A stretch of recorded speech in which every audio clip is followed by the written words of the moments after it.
تو تمہارا میکے میں آنا جانا سے کوئی فرق نہیں پڑتا ہے، تمہارا آدھا حصہ ابھی بھی باقی سمجھ لو۔ یہ اس طریقے سے ہونا چاہیے، لیکن یہ جو ہو رہا ہے یہ صحیح نہیں ہو رہا ہے کہ سارے بھائی یہی سوال کرتے ہیں کہ بہن کہہ رہی ہم نہیں لیں گے، ہم نہیں لیں گے۔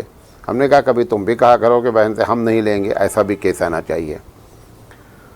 پوچھا گیا ہے کہ ایک واچ مین ہے، وہاں دبئی سے سوال ہے، ایک واچ مین ہے اور تو کئی بلڈنگیں ہیں، فلیٹ ہوتا ہے ایک بلڈنگ میں 20-25-50 فلیٹ ہوتے ہیں، تو جو فلیٹ خالی ہوتا ہے اس کی چابی جو ہے عموماً مالک واچ مین کو دے دیتا ہے، ناتور جسے کہتے ہیں وہاں۔ تو وہ کوئی آتا ہے دیکھنے والا تو اس کو دکھلا دیتا بھائی یہ گھر ہے۔ تو واچ مین، سوال پوچھا گیا ہے کہ واچ مین کبھی کبھی کیا کرتا ہے کہ بغیر مالک سے پوچھے ہوئے 1 دن 2 دن کے لیے کوئی مہمان آیا جمعرات ہے تو وہ اپنے لوگوں کو اس میں کیا کرتا ہے، رکھ لیتا ہے، یا یہ کوئی دینی پروگرام کرنا ہوا تو اس کے گھر میں کر لیتا ہے۔ تو کیا واچ مین جو ایسا کر رہا ہے اس کا کرنا جائز ہے؟ قطعی جائز نہیں ہے، کیونکہ مالک کے مکان کا نہیں ہے، مکان کے مالک سے اجازت لے لے، جب چابی لے اسی وقت اجازت لے لے کہ اگر ہمارے کوئی مہمان آ گئے تو 1 دن کے لیے اگر ٹھہرنا ہوا، اگر اس کو اطلاع کر دے پہلے سے، اور اطلاع ہی نہیں بلکہ وہ کہہ دے ہاں ٹھیک ہے، تو وہ ایسا کیا کر سکتا ہے۔ پوچھا گیا ہے کیا منگنی کے بعد منگیتر سے بات کر سکتے ہیں؟ منگیتر کوئی چیز نہیں ہوتی ہے، آج منگنی ہوئی کل آپ توڑ دیں منگنی، ختم ہو گئی منگنی۔ پھر ایک صاحب نے سوال کیا ہے کہ ہمارے گھر والوں نے ہماری شادی طے کیا اور شادی کے بعد شادی ٹالتے گئے، مطلب 1 سال بعد ہوگی، 1.5 سال بعد ہوگی، 2 سال بعد ہوگی۔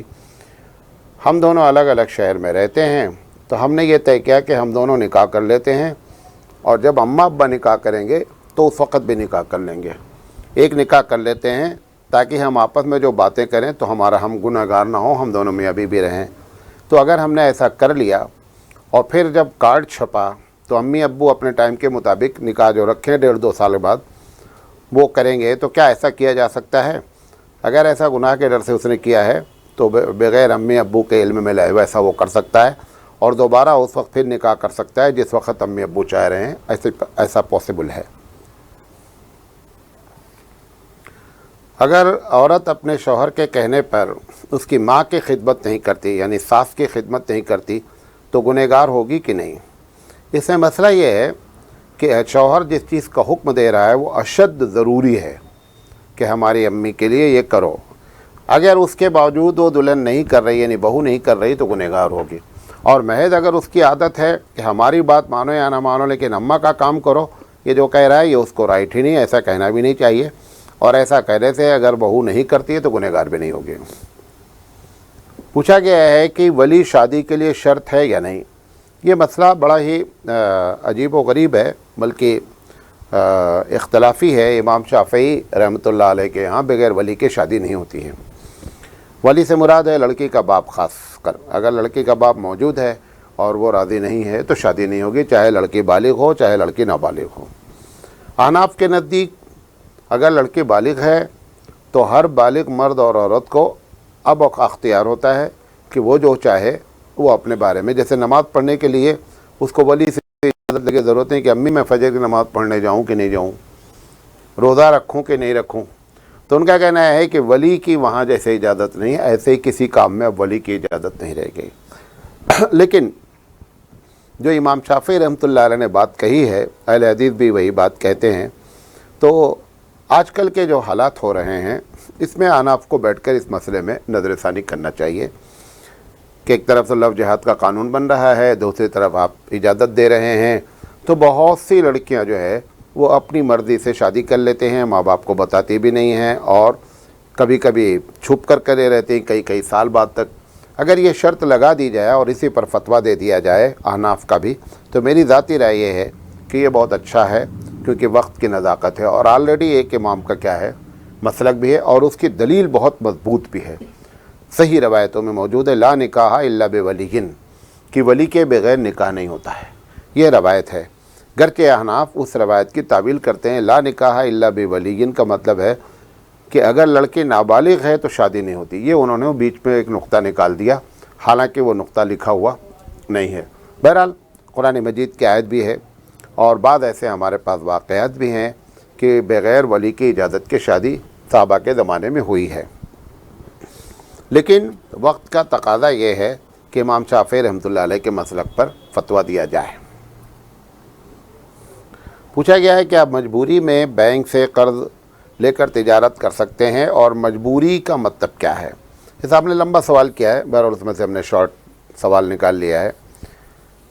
دیکھیں، جو فتویٰ ہے بینک سے لینے کا، جس میں ایک لوگ ایڈوانس لوگ ہیں، بہت زیادہ ایڈوانس ہیں، ان کا کہنا ہے کہ سود لینا الگ ہے، سود دینا الگ ہے۔ یہ ایڈوانس لوگ ہیں جو یورپین اسکالرس ہیں اس میں، اور ہمارے بعض پاکستان کے علماء بھی ہیں۔ ان کا کہنا ہے کہ سود لینا الگ چیز ہوتا ہے، سود دینا الگ چیز ہوتا ہے۔ سود لینا ہر حال میں منع ہے، سود دینے کے بارے میں وہ حکم نہیں ہے جو سود لینے کے بارے میں۔ یہ ایک رائے ہے۔ دوسری رائے یہ ہے ہمارے یہاں علماء دیوبند کی، اور اس میں پاکستان کے علماء بھی شامل ہیں، بنگلہ دیش کے بھی شامل ہیں، بھارت کے بھی شامل ہیں۔ ان کا کہنا یہ ہے کہ تجارت کو بڑھانے کے لیے، اپنے شوق کو پورا کرنے کے لیے کسی قسم کا سود پر لون لینا جائز نہیں ہے۔ یہ ایک رائے ہے، اسی پر فتویٰ دیا جاتا ہے۔ تیسری رائے یہ ہے کہ اگر مجبوری درجہ ہے، مجبوری یہ ہے کہ اب تجارت ختم ہو جائے گی، اگر مزید اس میں پیسہ نہیں لگایا گیا تو تجارت ختم ہو جائے گی، گھر بنانا ہے، کہیں سے پیسہ نہیں مل رہا ہے اور سر چھپانے کی جگہ بھی نہیں ہے، کپڑا کا ایسا معاملہ ہے کہ اگر نہیں لیں گے تو اب کپڑا پہننے کے لیے کپڑے نہیں ہیں، کھانے کے لیے نہیں ہے، یہ مجبوری ہے، کھانا، روٹی، کپڑا اور مکان، یہ تینوں مجبوری ہے اور ضرورت ہے۔ اگر ایسی شکل ہے تو اتنا لیا جائے جتنا ضرورت ہے۔ مکان، ایک مکان 2 بیڈ روم ہال کا 3 لاکھ میں بھی بن سکتا ہے اور 3 کروڑ میں بھی بن سکتا ہے، تو 3 لاکھ والا جو ہے، جو ضرورت ہے، اس کے تحت لے لیا جائے 3۔ لیکن یہ کہ آپ کو مکان نہیں ہے، اب اس میں آپ لیگزری آئٹم کر رہے ہیں، انڈور کو خوب ڈیکور کر رہے ہیں، پلاسٹر نہ بھی کیا جائے تو بھی بہت سے مکان بغیر پلاسٹر کے بھی رہتے ہیں لوگ، تو ضرورت بھر پھر ایسی شکل میں جائز ہوگا۔ اسی کا نام ضرورت ہے کہ اگر نہیں لیا جائے گا تو زندگی متاثر ہو جائے گی، موت کا خطرہ ہے، ایسی بات ہو جائے گی، اسی کا نام ضرورت ہے۔ پوچھا گیا ہے LIC کا شرعاً حکم کیا ہے؟ اگر کوئی صاحب کرا چکے ہیں تو اب رقم کا کیا حکم ہے؟ LIC کے بارے میں اب تک فتویٰ یہی ہے کہ LIC جو ہے وہ جائز نہیں ہے، لائف انشورنس جسے کہتے ہیں، جیون بیمہ، اور اگر کسی نے کرا لیا ہے تو اس کی پریمیم جو بھی قسط بھر رہا ہے وہ بھر دے، اور جب پیسہ اس کو پورا ملے واپس تو جتنا اس نے بھرا ہے وہ اس کو اتنا اپنا سمجھے، اور جو زیادہ ملا ہے وہ غریب کو، مضطر کو، پریشان کو بغیر ثواب کے نیت سے دے دیں۔ لیکن اس میں جیسے ہی کہا جاتا ہے کہ بغیر ثواب کی نیت سے دے دے، تو لوگ جان بوجھ کر LIC کراتے ہیں، فکس ڈپازٹ میں پیسہ رکھتے ہیں، اور یہ کہتے ہیں کہ اس لیے کیا ہے کہ جب پیسہ زیادہ ملے گا تو غریب کی مدد کر دیں گے۔ یہ پالیسی ایک دم ناجائز ہے۔ اسلام میں ثواب کمانے کے لیے گناہ کرنا ایسی کوئی پالیسی نہیں ہے۔ پوچھا گیا مولانا بال رکھنے کے عرف عام میں زلف کہتے ہیں، معلوم یہ کرنا ہے کہ کان وغیرہ پہ جو بال آتے ہیں اس کو کاٹ سکتے ہیں کہ نہیں۔ دیکھیں، بال کے بارے میں 2 باتیں جان لیں، ویسے تو ہم بال پر پوری تقریر کرنے والے ہیں، سر سے لے کر کے پیر تک کے بال کے بارے میں ایک چیز پہ۔ سر کے بال کے بارے میں مرد یہ جان لیں کہ جو چیز حدیث میں منع ہے وہ نہ کریں، بقیہ ہر طریقے کا بال رکھنا جائز ہے، شرط یہ ہے کہ وہ کسی قوم کی مشابہت نہ ہو۔ مثال کے طور پر ایک آدمی نے بڑا بال رکھ لیا جو پیچھے سے دیکھنے سے معلوم ہو رہا عورت ہے، یہ حرام ہے ہمارے نزدیک، مشابہت نہیں ہونی چاہیے، نمبر 1۔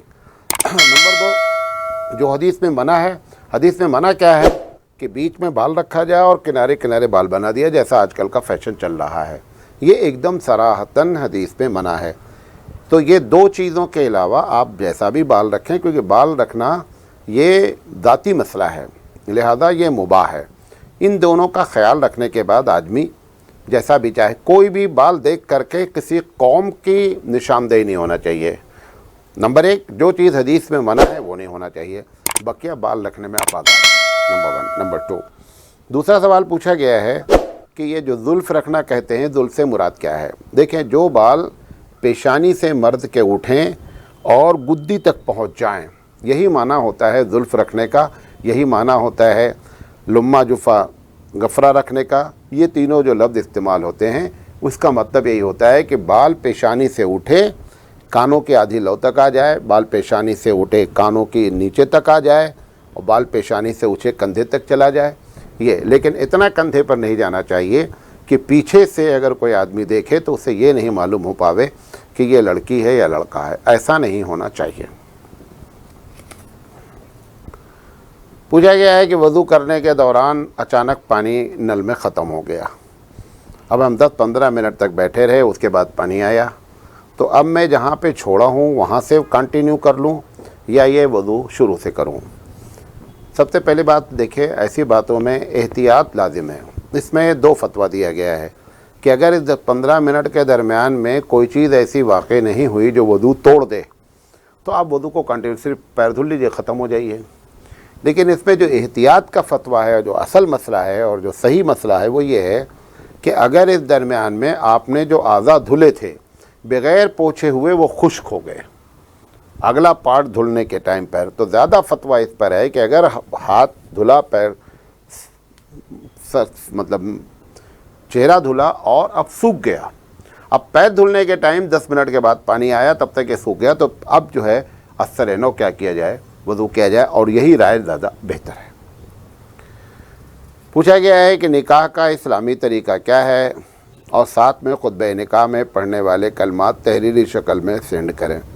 بعد میں آپ کسی بھی کتاب میں دیکھ لیں، نیٹ سے نکال لیں، سب جگہ خطبہ نکاح لکھا رہتا ہے۔ نکاح کا اسلامی طریقہ کیا ہے وہ آپ کو بتا دیتے ہیں۔ نکاح ایک محفل میں ہونا چاہیے، نمبر 1۔ نمبر 2، جس وقت لڑکی سے پوچھا جائے، اگر باپ کے علاوہ کوئی پوچھا جا رہا ہے تو وہاں پہ 2 گواہ موجود رہیں، وہ 2 گواہ آ کر کے یہ بتا دیں کہ مجھے فلاں صاحب نے بھیجا تھا، جو وکیل ہیں، جو لڑکی کے ولی تھے، انہوں نے کہا تھا جاؤ تم لڑکی سے پوچھ کر آ جاؤ۔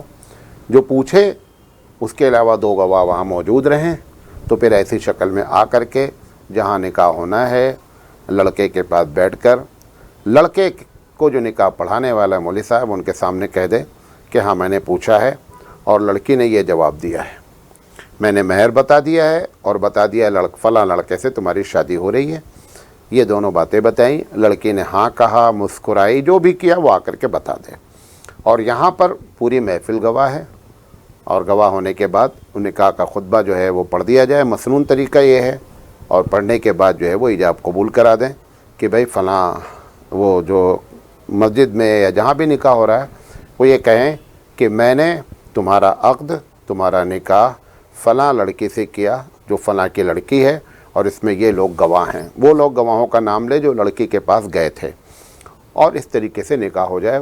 لڑکا جب بول دے میں نے قبول کیا، نکاح ہو گیا۔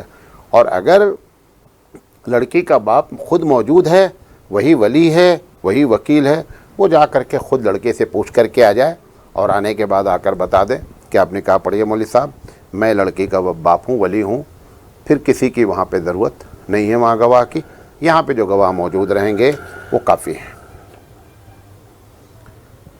پوچھا گیا ہے کہ مولانا صاحب آپ نے ایک تقریر میں کہا ہے کہ زمین کا وزن کم نہیں ہوتا، میں نے ابھی درس حدیث میں یہ بات کہی تھی کہ اللہ کا ایک نظام ہے، پہاڑ لوگ کھودتے ہیں تو پتھر کیا ہوتا ہے، عمارت کی شکل میں کہیں نہ کہیں موجود رہتا ہے، مٹی آپ ایک جگہ کھودتے ہیں تو دوسری جگہ جا کر مٹی موجود رہتی ہے، ایسے میں نے بڑی مثالیں دیں۔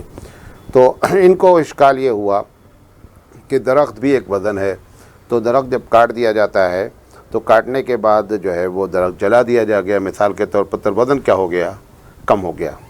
تو بات ان کی معقول ہے، لیکن ان کو یہ نہیں معلوم ہوا کہ جو درخت جل گیا ہے، سب سے پہلی بات تو لکڑی کا کام صرف جلنا ہی نہیں ہے، لکڑی وہاں سے چھیلی گئی اور چھیلنے کے بعد دروازے کی شکل میں موجود ہے، لکڑی وہاں سے چھیلی گئی فرنیچر کی شکل میں موجود ہے، ہزاروں شکل میں لکڑی موجود ہے، ایک بہت چھوٹا سا حصہ لکڑی کا جلتا ہے، جتنا جلا ہے اس سے زیادہ دوسرے درخت روزانہ اگتے رہتے ہیں، لہذا برابر ہو گیا۔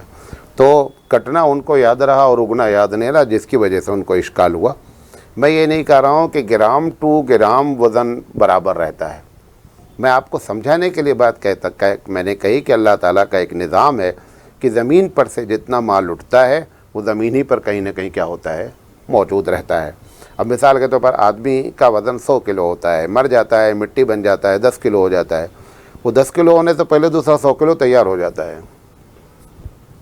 سمجھے نہیں؟ دوسرا 100 کلو والا آدمی تیار ہو جاتا ہے، لہذا وہ بھی وہی سسٹم ہے۔ تو ہم اس لیے جواب دے رہے ہیں کہ ہو سکتا ہے پھر وہ مرنے والے کا ذہن میں ان کی بات آوے کہ وہ مر گیا، مٹی بن گیا، اس کا وزن کم ہو گیا، تو اس کا جواب بھی دے دیں۔ پوچھا گیا ہے کہ ایمان کسے کہتے ہیں، سادہ سی زبان میں بتائیے۔ دیکھیں، اللہ اور رسول ان دونوں کو دل سے ماننے کا نام اور زبان سے وہ بات کہہ دینا جو دل میں ہے، اسی کا نام ایمان ہے۔ اب پھر ایمان کے برانچیں ہیں، ایمان مفصل ہے، ایمان مجمل ہے، وہ ساری باتیں، لیکن حقیقت میں ان دو چیزوں کو جب کوئی آدمی ایکسیپٹ کرتا ہے تو وہ ایمان کے دائرے میں داخل ہو جاتا ہے۔ تو دل سے ماننا، اگر ایک آدمی دل سے مانتا ہے لیکن زبان سے کبھی بھی کہنے کے لیے تیار نہیں ہے، تو پھر ایسی شکل میں اس کو یہ نہیں کہا جائے کہ یہ ایمان والا ہے۔ اللہ کے نگاہ میں ہو سکتا ہے لیکن قانونی لحاظ سے اس کو ایمان کی شکل نہیں دی جائے گی۔ پوچھا گیا کیا بریلوی مسلک کے پیچھے نماز پڑھنا منع ہے؟ وہ مولانا تھانوی کو کافر کہتے ہیں۔ مولانا تھانوی کو کافر کہنے کی وجہ سے کسی آدمی کے پیچھے نماز نہیں پڑھنا چاہیے، ایسا کوئی فتویٰ نہیں ہے۔ نمبر 1، کوئی بھی آدمی، وہ بریلوی ہو یا دیوبندی ہو، اگر وہ اہل سنت والجماعت کے عقیدے کے خلاف عقیدہ رکھتا ہے تو پھر ایسے شخص کے پیچھے نماز نہیں ہوتی ہے، سیدھی سی بات ہے۔ لیکن جو مولانا تھانوی کو کافر کہتا ہو، رشید احمد گنگوہی رحمۃ اللہ علیہ کو کافر کہتا ہو، اس بنیاد پر یہ فتویٰ نہیں دیا جائے۔ اس کے کافر کہنے کی وجہ ہوگی، جو بھی کہہ رہا ہے وہ صحیح کہہ رہا ہے، غلط کہہ رہا ہے وہ اللہ کے یہاں جواب دے گا، لیکن اس وجہ سے وہ نہیں۔ لیکن اگر وہ حضرت عائشہ کو کافر کہہ دے گا تو پھر نماز نہیں ہوگی۔ ابو بکر کو ایمان والا نہیں مانتا ہے، پھر نماز نہیں ہوگی آپ کی۔ تو امام کے لیے بریلوی دیوبندی سے مطلب نہیں ہے، جو ہمارا عقیدہ ہے اس عقیدے کے خلاف اگر عقیدہ رکھتا ہے تو پھر نماز ایسے شخص کی، مثال کے طور پر ہم مانتے ہیں کہ اللہ رب العزت سب کچھ جانتا ہے، اس کے علاوہ کوئی بھی دنیا میں ایسا نہیں ہے جو سب کچھ جانتا ہو۔ کوئی آدمی اگر عقیدہ رکھتا ہے کہ نہیں ولی جانتے ہیں، رسول جانتے ہیں، تو پھر ایسے شخص کے پیچھے نماز نہیں ہوگی۔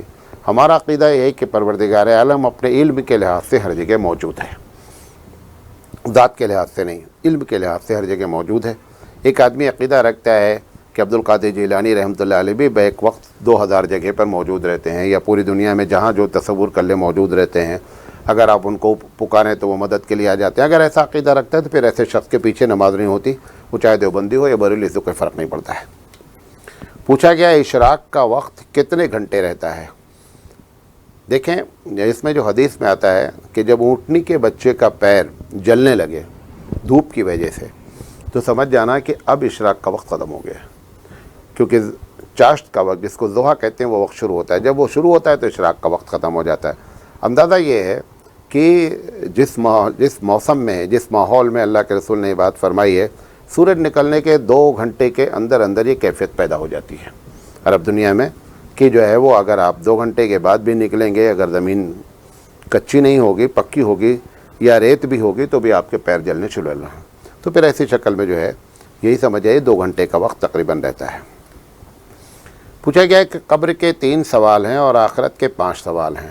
قبر کے سوال کا تعلق عقیدے سے ہے اور آخرت میں عمل کے بارے میں ہے، تو یہ کیا بات ہے؟ پہلی بات تو میں سوال سمجھا نہیں، کہنا کیا چاہتے ہیں؟ یہ کہنا چاہتے ہیں کہ دونوں جگہ کے، اگر یہ کہنا چاہتے ہیں کہ دونوں جگہ کے سوالات ایک ہونا چاہیے، حقیقت میں جو ہے وہ حشر کا جو میدان ہے وہاں پہ 5 ہی سوال نہیں ہوں گے، 5 سوال سے ابتدا ہوگی، سوال پورے ہوں گے۔ وہاں پر ہر سوال، ہر قسم کا سوال ہوگا۔ جو بعض حدیثیں آپ کے آتی ہیں کہ قیامت میں آپ سے 5 سوال کیا جائے گا، اس کا مطلب ہے کہ 5 سوال سے ابتدا ہوگی، یہ پہلے سوالات ہوں گے۔ جیسے آپ نے دیکھا ہوا کہ ایگزام میں بھی سیکشن وائڈ بٹا ہوتا ہے، بھائی ایک بچہ سمجھے کہ نہیں ایک سیکشن نمبر 1 ہی اصل سوال ہے، سیکشن نمبر سی کو چھوڑ دو، یہ مطلب نہیں ہوتا ہے، سارے مل کر کے پرچے ہیں۔ ایسے ہی قیامت میں ساری فائلیں کھلیں گی، وہ فائل کی ابتدا ان سوالوں سے ہوگی۔ ایک بات تو حشر جو ہے وہ سارے اعمال کا جواب دینا ہے۔ یہ جو قبر میں 3 سوال پوچھا گیا ہے، یہ ٹرائل کے طور پر ہے کہ اگر اس چیز میں صحیح ہے تو بقیہ سوال کیے جائیں، ورنہ سوال کرنے کی ضرورت نہیں ہے، کافی ہے سزا دینے کے لیے۔ نہیں سمجھے بات؟ ایمان ہی نہیں ہے تو ایسے ایک آدمی بولتا ہے میں ایمان والا نہیں ہوں یا ایمان نہیں، اس سے یہ سوال کرنے کی کیا ضرورت ہے کہ تم نے نماز پڑھی کہ نہیں پڑھی؟ اس کو ایمان نہ ہونے کا، کفر کا گناہ دے دیا جائے گا